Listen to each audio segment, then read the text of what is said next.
네, 자유경제원 행사를 쭉 전해드렸고 장 박사 나오셨습니다.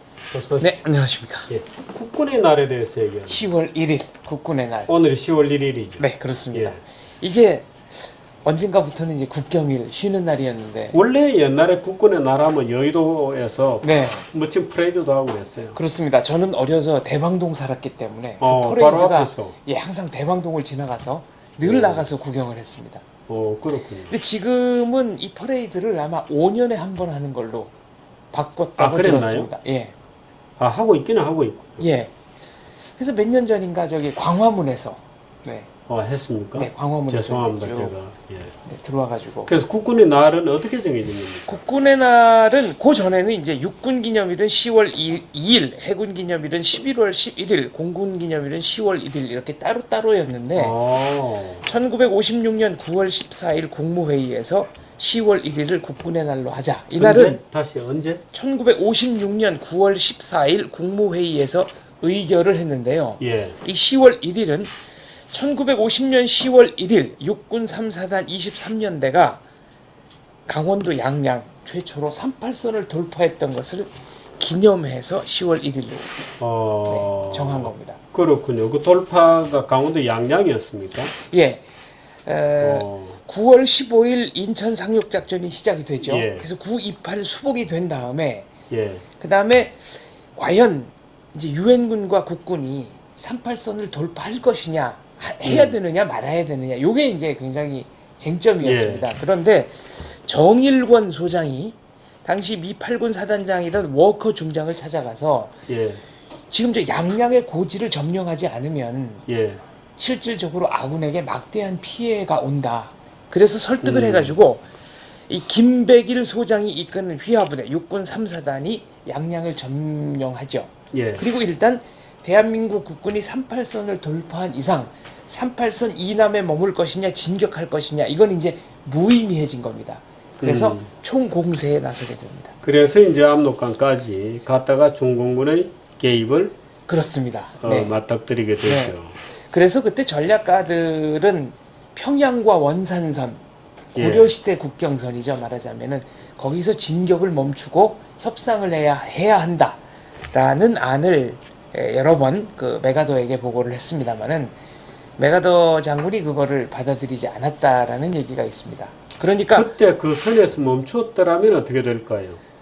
글쎄요. 그랬으면은 아마 거기서 전선이 교착 상태가 되고 예. 지금 평양 원산까지도 우리 영토였을 가능성이 있고 아니면 그 이북은 지금 중국의 땅일 가능성도 있고 역사에는 가정이 필요 없는 거니까요. 다만 그 선을 방어선으로 삼자고 한 이유는 뚜렷합니다. 예. 거기가 한반도에서 이 횡선이 제일 짧은 데입니다. 그런 허리가 잘룩하게 그런 들어가 이유가 있는 데라. 있군요. 네. 그리고 자비령이라는 천예의 요충지가 있고. 근데 사실은 오랜 세월 동안에 그게 하나의 눈에 보이지 않는 군사적인 하나의 그 경계선이 되어 왔었어요. 그렇습니다. 말하자면 통일신라 때도 그랬고 네. 당나라하고 싸울 때도 그랬고 고구려의 어떤 국정선이 뭐 비정되는 과정에도 그랬고 그 조선도 압록강과 두만강이 국경선이라고는 하지만 사실 함경도와 평안북도 저 아주 북쪽 국경지대는 우리 지금 개념으로 치면 한 DMZ 정도 되는 완충 거고요. 비슷했던 거죠. 네. 완충지대. 실제로 사람이 생활하는 이 생활의 근거지는 아마 자비령 그 이남 요쪽이었습니다. 북한의 유사시에 네. 중국이 어디까지 개입할 수 있느냐를 둘러싸고 중국 측이 평양을 포함한 100km를 주장했다는 루머가 있어요. 그거는 루머가 아니고 팩트인데요. 미국의 랜드 연구소에서 2000년대 초반에 아예 그 발표한 저 한반도 신삼국론이라는 논문이 있었습니다. 예. 저는 직접 보지는 않고 이제 그 모 정치학자, 원로 정치학자로부터 이제 들은 얘기인데요. 요 지도에 관해서는 문화일보가 지난주에 보도를 해서 아예 지난주에 네, 일반 공개가 다 제가 못 됐습니다. 봤습니다. 예. 그러니까 지금 제가 말씀드린 그 평양 원산선이 있고요. 그 이제 조금 더 올라간 선이 있고요. 그다음에 지금 이제 그 주필님이 말씀하신 말하자면 압록강, 두만강에서 조금 내려와 가지고 이렇게 그 핫도그처럼 생긴 이른바 완충지대가 있고, 근데 그건 무슨 제가 들은 겁니다. 직접 읽은 게 아니고 들은 얘기인데 그 논문의 제목은 한반도 신삼국론이었고요. 현재 대한민국이 지속적으로 반미, 반글로벌리즘으로 나가면 국제사회가 이거를 포기하고 휴전선 이북과 자비령 이남에 새로운 자유주의 국가를 세운다. 그리고 미군은 글로 이동한다. 그리고 그 이북은 지금의 김씨 왕조 혹은 김씨 왕조 이후에 북조선으로 남겨놓는다. 그러니까 한반도를 이렇게 횡으로 쪼개자는 얘기인데, 지금 말씀하신 저 위까지 올라가서 그 강을 따라서 완충지대를 만들자고 하는 것은 그 완충지대로 말하자면 김씨 왕조를 몰아넣는 경우에 거기는 인구수로 보나 국토의 사이즈로 보나 중국의 지원이 없이는 일주일을 버티기 힘든 이른바 위성국가가 된다. 그 랜드 연구소에서 누가 그런 논문을 무식한 논문을 썼는지는 네. 모르겠는데, 그 랜드 연구소의 주장이 아니고 네.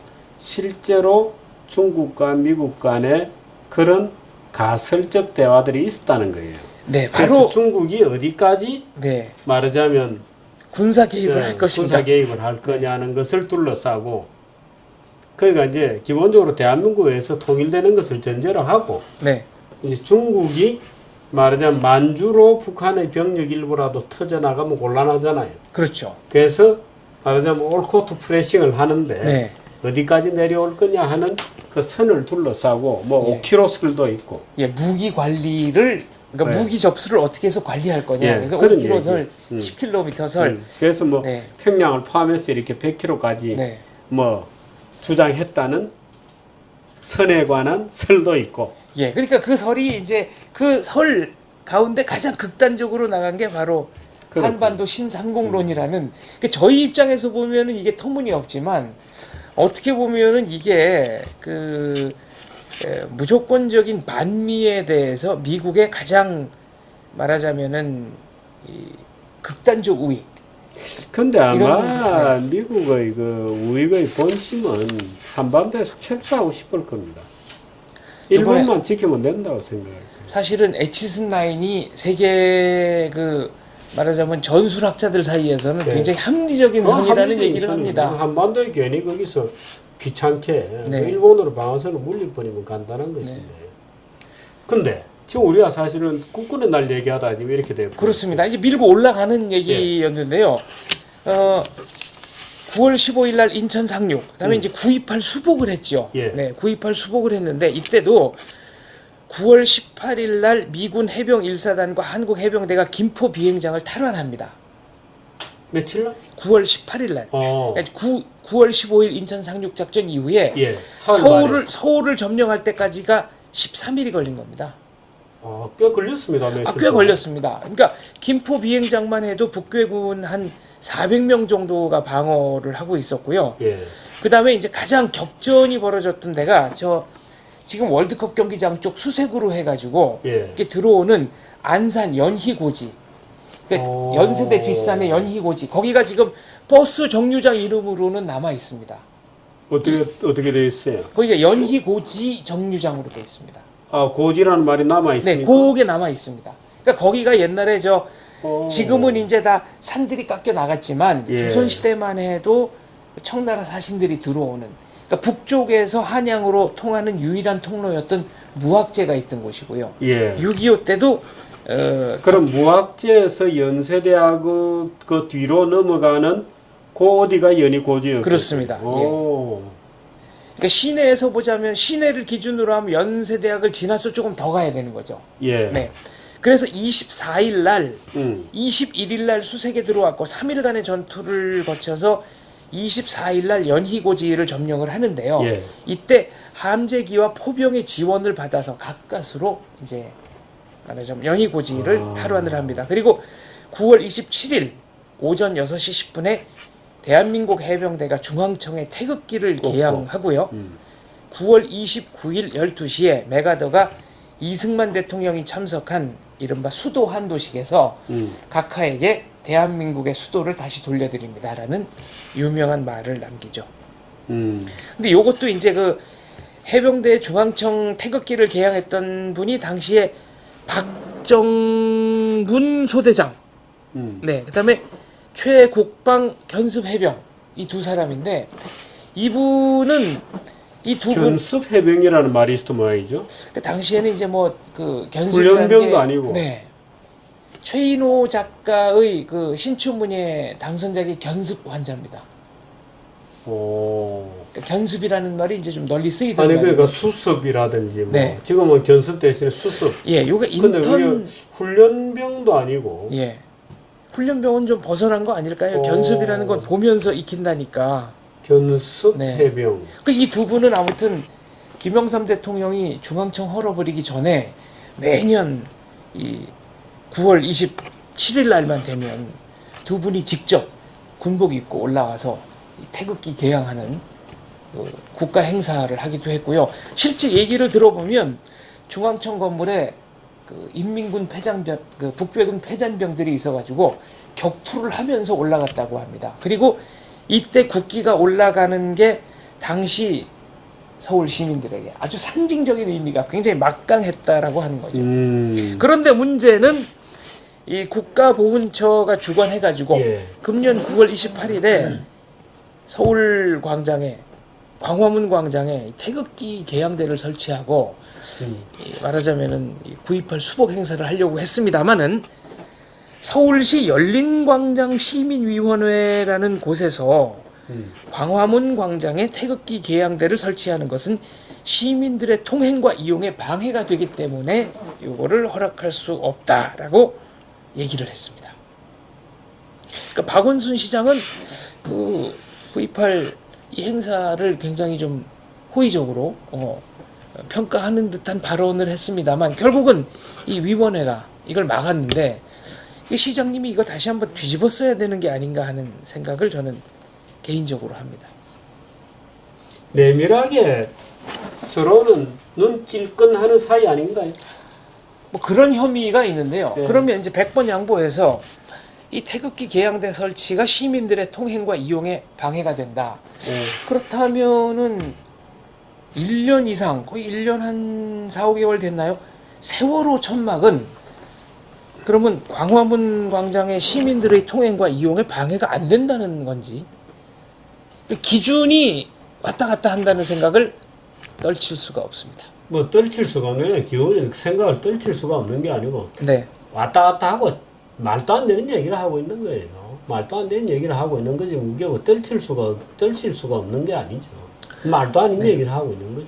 아무튼 38선을 돌파한 우리 국군과 연합군은 유엔군은 계속 밀고 올라가서 1950년 10월 19일 평양에 제1보병사단 12연대 12연대장 중령 김정곤 중령이 이끄는 이 제1보병사단 12연대가 1950년 10월 19일 그러니까 10월 1일 최초로 38선을 돌파한 지 18일 만에 평양에 제1착으로 입성을 합니다.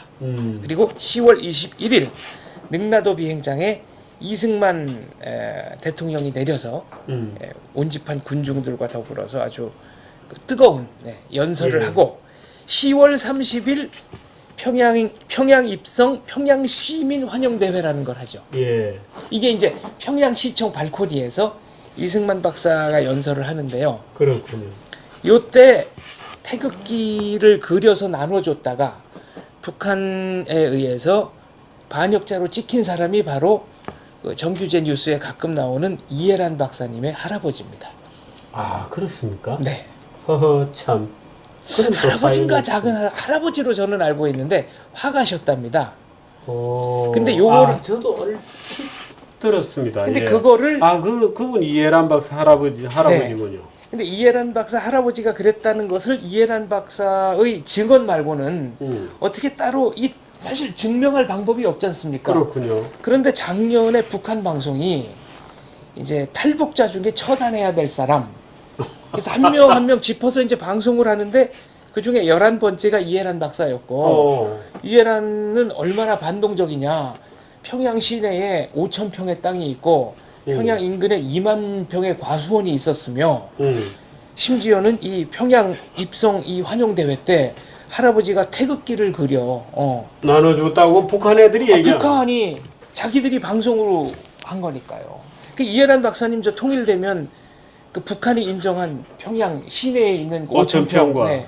외곽에 있는 2만 2만 평의 평 과수원. 과수원 거 빨리 회수해야죠. 아, 북한이 자기들 입으로 인정한 거니까.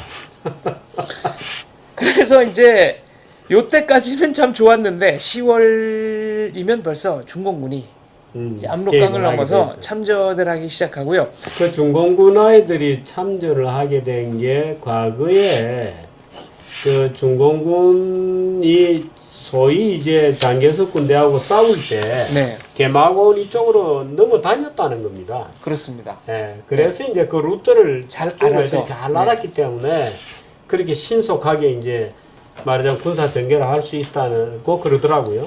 근데 북한군, 그러니까 북괴군 중에 6.25 발발 당시에 놀라운 전투력을 그 보인 이유가요. 예.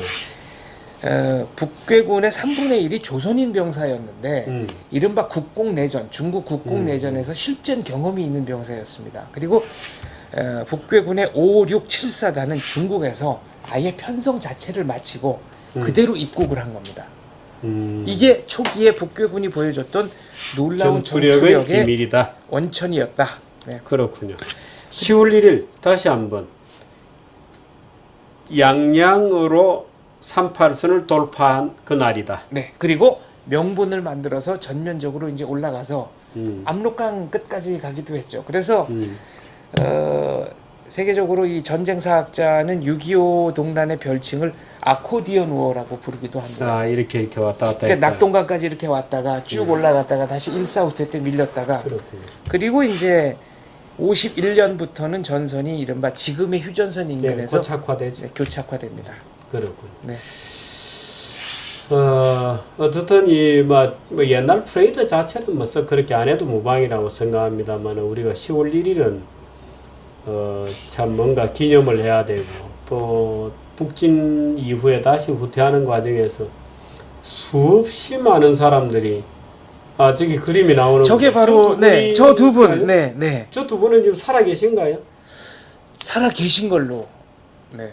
돌아가셨나요? 돌아가셨나요? 예. 저분들이 몇 년 전인가 TV에 나와서 네, 당시 상황을 증언했던 것도 제가 아주 인상 깊게 봤습니다. 그 두 분께 다시 한번 박수를 드립니다. 격투를 하고 올라가신 겁니다. 그냥 올라간 게 아니고요. 네, 그렇군요. 네. 여기까지 하겠습니다. 네, 감사합니다. 고맙습니다. 네. 네, 전해드릴 말씀 듣고 미리 보는 환경 보시겠습니다.